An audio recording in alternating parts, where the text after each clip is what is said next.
현관 비밀번호가 달라져 있었다. 손끝으로 4자리 숫자를 눌렀는데 익숙한 띠딩 소리가 나지 않았다.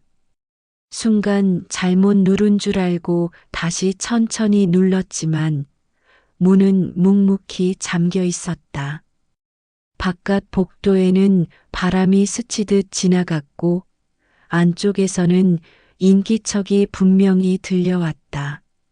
그런데도 문을 열어주는 기척은 없었다. 미나야, 안에 있니? 왜 비밀번호가 달라져 있지? 내 목소리는 다급하지도 않았지만 그렇다고 평온하지도 않았다. 어쩐지 낯선 기운이 온몸을 감싸고 있었다. 잠시의 정적 끝에 안쪽에서 대답이 흘러나왔다. 어머니, 앞으로는 저희가 관리할 거예요. 큰 평수는 어머니 혼자 쓰기엔 과하잖아요. 순간 심장이 멈춘 듯 했다. 내 집 문 앞에서 내가 손님이 된 기묘한 장면. 현실 같지 않은 현실이 눈앞에 펼쳐졌다. 손에 들린 장바구니에서 사과 한 알이 굴러 떨어져 복도 바닥을 구르며 멀어졌다. 그 소리가 유난히 크게 울려 퍼졌다. 나는 그대로 한참을 서 있었다. 이제는 끝을 내야겠다는 생각이 머리를 스쳤다. 가족이라는 이름으로 묶여있던 끈이 내 숨을 옥죄고 있었고 그 끈을 더는 방치해 두어선 안 된다는 것을 깨달았다. 시간을 거슬러 올라가 보면 이 갈등은 오래전부터 서서히 자라왔다. 나는 매일 아침 장바구니를 들고 시장으로 향했다. 손주가 좋아하는 귤, 며느리가 부탁한 세제, 아들이 먹으면 좋을 것 같아 챙기는 반찬거리까지 가득 담다 보면 팔이 무거워도 당연하게 받아들였다. 엄마니까 할머니니까 이런 말이 스스로를 다독이는 주문처럼 따라붙었다. 처음엔 행복했다. 손주가 품에 안겨 해맑게 웃을 때면 하루의 피곤이 싹 가셨고 아이에게 해주고 싶은 게 많아지는 건 자연스러운 일이었다. 하지만 몸은 언제나 정직했다. 무릎은 쑤셨고 허리는 무거워졌으며 손목은 작은 동작에도 욱신거렸다. 밤마다 파스와 찜질팩을 붙이며 버텼지만 아침이면 또 장바구니를 챙겨 들고 시장으로 향했다. 미나는 아이를 안은 채 자주 말했다. 어머니, 오늘도 좀 부탁드려요. 저는 오전에 처리할 게 있어서요. 그 말은 처음엔 미안함을 담은 부탁이었지만 시간이 흐를수록 당연한 일과처럼 굳어졌다. 부탁이 아니라 정해진 순서 같았다. 나는 그 사실을 느끼면서도 차마 말하지 못했다. 그러던 어느 날 저녁 작은 틈이 생겼다. 시장에서 늦게 돌아온 날 미나의 목소리는 냉정했다. 엄마가 없으니 하루가 어찌 힘든지 아세요? 그 말은 부탁이 아니라 질책처럼 들렸다. 순간 장바구니 무게보다 더 큰 서운함이 가슴에 내려앉았다. 그날 밤 도연이 퇴근해 돌아왔을 때 나는 조심스럽게 말했다. 내 몸이 요즘 예전 같지 않아. 조금은 쉬고 싶다. 그러나 도연은 아내와 아이를 번갈아 보더니 대답했다. 미나도 힘들어. 엄마가 조금만 더 도와줘. 그 한마디가 내 마음을 더 깊은 침묵 속으로 밀어 넣었다. 며칠 뒤 또 다른 일이 있었다. 아이가 장난감을 바닥에 흘려놓은 걸 보지 못해 밟을 뻔한 순간 아이는 놀라 울음을 터뜨렸고 미나는 다급하게 나를 탓했다. 어머니, 아이 앞에서 이러시면 어떻게 해요? 나는 더 민첩했어야 했다고, 더 신경 썼어야 했다고 스스로를 탓했다. 그러나 그 뒤에 따라온 서운함은 숨길 수 없었다. 공기는 점점 무거워졌다. 서로 말은 줄었고 눈빛은 피했다. 그러나 불편한 기운은 더 진해졌다. 결국 어느 날 경찰이 집 안으로 들어왔다. 이웃이 관리실에 신고했기 때문이었다. 아이가 울고 부엌에서 목소리가 겹치고 문이 세게 닫히는 소리가 반복되자 누군가 관리실로 전화를 했고 관리실은 경찰을 불렀다. 문이 열리고 낯선 제복이 들어서는 순간 집안의 모든 공기가 달라졌다. 미나는 침착하게 말했다. 이 집은 우리 생활의 중심이에요. 어머니가 자기 집이라며 자꾸 나가라고 하십니다. 나는 서랍에서 등기부 사본을 꺼내 경찰에게 내밀었다. 아닙니다. 이 집은 제 집입니다. 내 이름이 선명히 적힌 종이를 경찰이 확인하자 공기는 더 무겁게 갈라졌다. 경찰은 고개를 끄덕였지만 문제는 종이가 아니라 말이었다. 나는 그날 알았다. 소유권은 문서가 증명하지만 하루의 주인은 언어가 규정한다는 것을.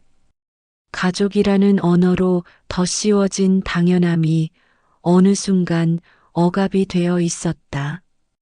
경찰이 돌아간 뒤의 정막은 평화가 아니었다.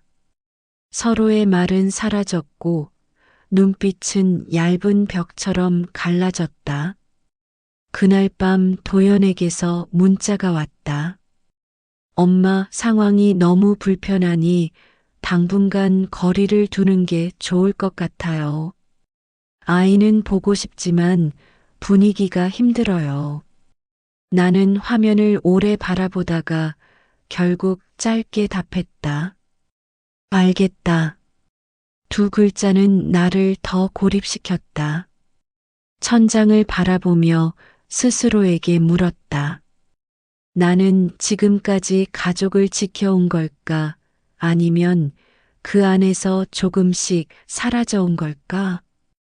그 질문은 대답을 기다리듯 오래 울려 퍼졌다.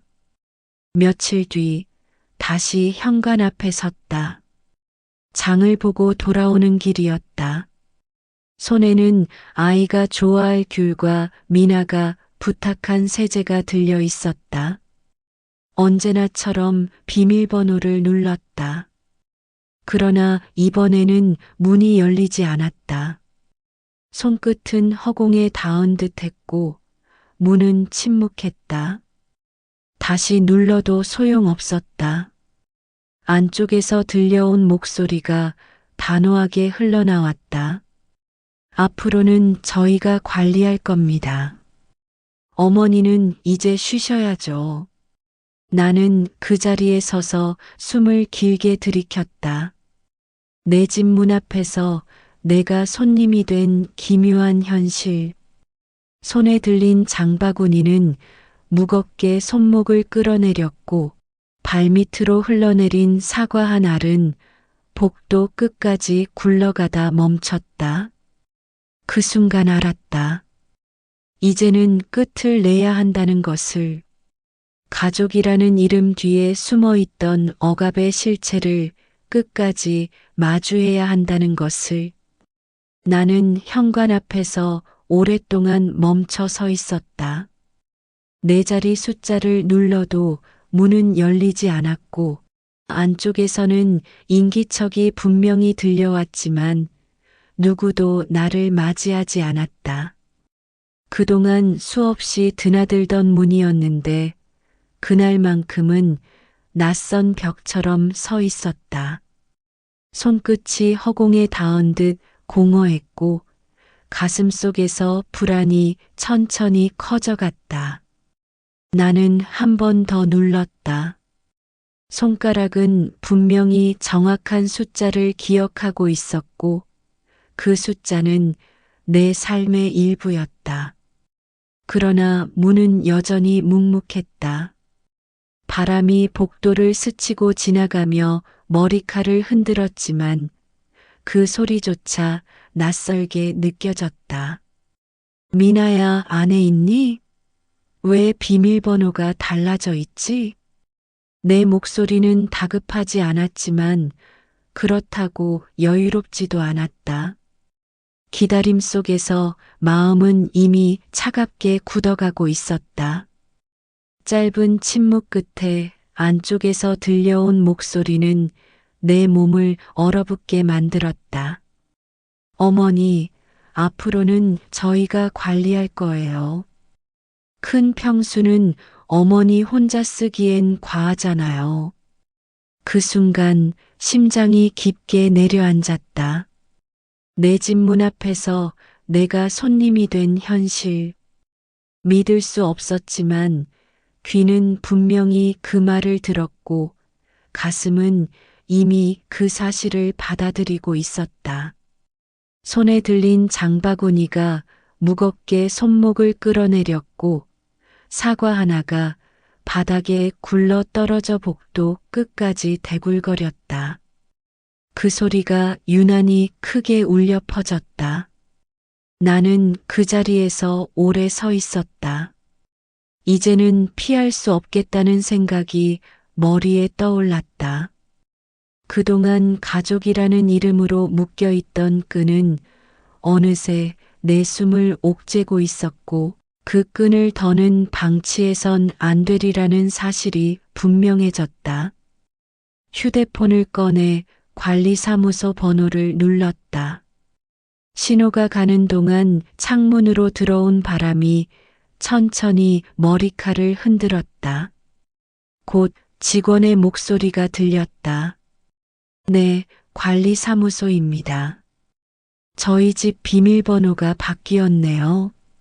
제가 주인인데 집에 들어갈 수가 없어요. 나는 최대한 침착하게 상황을 설명했다. 잠시의 정적 후 관리소장은 애매한 대답을 내놓았다. 며느님께서 요청하셔서 바꾸셨다고 하네요. 큰 평수는 어머님 혼자 쓰기엔 부담스럽다고 말씀하셨습니다. 저희도 중립을 지켜야 하는 입장이라. 그 말을 듣는 순간 나는 더 이상 복도에 서 있을 수 없었다. 발걸음은 천천히 계단을 내려갔지만 마음은 급하게 무너져 내렸다. 집은 분명 내 이름으로 되어 있었는데 지금 이 순간 그 집은 더 이상 내 집이 아니었다. 나는 근처의 허름한 모텔로 몸을 옮겼다. 좁은 방, 낡은 가구, 희미한 불빛. 그러나 그곳에서만큼은 잠시 숨을 고를 수 있었다. 낯선 공간이었지만 오히려 낯설기에 더 안전하게 느껴졌다. 모텔에서 며칠을 지내며 나는 손에 잡히는 수첩에 짧게 글을 적어 내려갔다. 도움과 의무 사이의 경계 긋기, 거절의 연습, 목소리 낮게, 문장 길게. 그 문장들은 마치 낡은 줄에 매달린 나를 지탱해주는 매듭처럼 느껴졌다. 그러던 어느 날 로비에서 우연히 오래된 인연을 만났다. 남편과 함께 공장에서 일할 때 알던 정희상 씨였다. 세월이 흘러 머리칼은 희끗희끗해졌지만 눈빛은 여전히 성실했다. 내 이야기를 듣자 그는 잠시 말이 없더니 이렇게 중얼거렸다. 혜숙 씨, 너무 오래 참았던 거 아니오? 이젠 권리로 이야기해야지. 미안함으로 버티면 안 돼. 그 말은 내 가슴에 단단히 박혔다. 그동안 나는 늘 엄마니까, 할머니니까라는 말 뒤에 숨어 있었지만, 이제는 그 말들이 내 어깨를 짓누르는 족쇄였다는 걸 깨달았다. 며칠 뒤 그의 아들 윤석을 만났다. 변호사로 일한다는 젊은이는 차분하고 명확한 말투로 내 이야기를 들었다. 내가 모아둔 등기부 사본, 관리사무소 메모, 미나가 했던 말까지 하나하나 정리해 나가자 그는 고개를 끄덕였다. 이건 단순한 집안 다툼이 아닙니다. 주거침입과 명의도용의 문제일 수도 있어요. 증거를 잘 모아두셨으니 다행입니다. 이제는 법이 나서야 할 때입니다. 나는 그 말을 들으며 가슴속에서 낯선 감각이 일어나는 걸 느꼈다. 늘 죄송하다고 말하던 내가 처음으로 권리라는 단어를 내 안에서 꺼내보는 순간이었다. 밤이 깊어도 쉽게 잠들지 못했다. 천장을 바라보며 오래 생각했다. 가족이란 이름으로 포장된 관계가 어떻게 내 삶을 잠식해 왔는지, 그 속에서 내가 얼마나 사라져 왔는지. 그러나 동시에 이제라도 내 목소리를 되찾을 수 있다는 사실이 나를 지탱해 주었다. 며칠 뒤 관리사무소에서 다시 연락이 왔다. 어머니, 내일 정기 점검이 있습니다.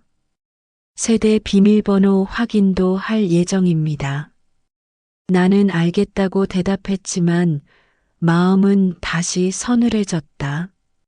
내 집 문이 내 뜻과 상관없이 바뀔 수 있다는 사실이 또다시 분명해졌기 때문이다. 나는 결심했다. 더 이상 이 상황을 미룰 수 없다고.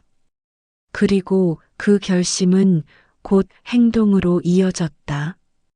변호사와 함께 경찰서를 찾아갔고 법원에도 서류를 접수했다. 내 이름으로 된 집을 지키기 위해, 내 인생의 주어로 서기 위해. 창밖으로 들어온 바람은 여전히 차가웠다. 그러나 그 바람 속에서 나는 흔들리지 않았다. 오히려 차가움이 내 결심을 더 단단하게 만들어 주었다. 이제 나는 알았다. 가족의 언어가 나를 지우려 할 때 나는 권리의 언어로 다시 서야 한다는 것을. 그리고 그 길 위에서 나는 더 이상 혼자가 아니라는 것을. 나는 현관 앞에서 오랫동안 멈춰 서 있었다. 네 자리 숫자를 눌러도 문은 열리지 않았고 안쪽에서는 인기척이 분명히 들려왔지만 누구도 나를 맞이하지 않았다. 그동안 수없이 드나들던 문이었는데 그날만큼은 낯선 벽처럼 서 있었다. 손끝이 허공에 닿은 듯 공허했고 가슴 속에서 불안이 천천히 커져갔다. 나는 한 번 더 눌렀다. 손가락은 분명히 정확한 숫자를 기억하고 있었고 그 숫자는 내 삶의 일부였다. 그러나 문은 여전히 묵묵했다. 바람이 복도를 스치고 지나가며 머리칼을 흔들었지만 그 소리조차 낯설게 느껴졌다. 미나야, 안에 있니? 왜 비밀번호가 달라져 있지? 내 목소리는 다급하지 않았지만 그렇다고 여유롭지도 않았다. 기다림 속에서 마음은 이미 차갑게 굳어가고 있었다. 짧은 침묵 끝에 안쪽에서 들려온 목소리는 내 몸을 얼어붙게 만들었다. 어머니, 앞으로는 저희가 관리할 거예요.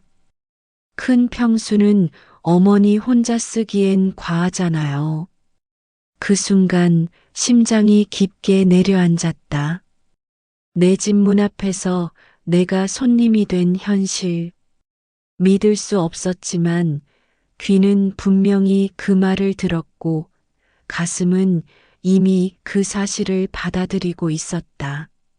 손에 들린 장바구니가 무겁게 손목을 끌어내렸고 사과 하나가 바닥에 굴러 떨어져 복도 끝까지 대굴거렸다. 그 소리가 유난히 크게 울려 퍼졌다. 나는 그 자리에서 오래 서 있었다. 이제는 피할 수 없겠다는 생각이 머리에 떠올랐다. 그동안 가족이라는 이름으로 묶여있던 끈은 어느새 내 숨을 옥죄고 있었고 그 끈을 더는 방치해선 안 되리라는 사실이 분명해졌다.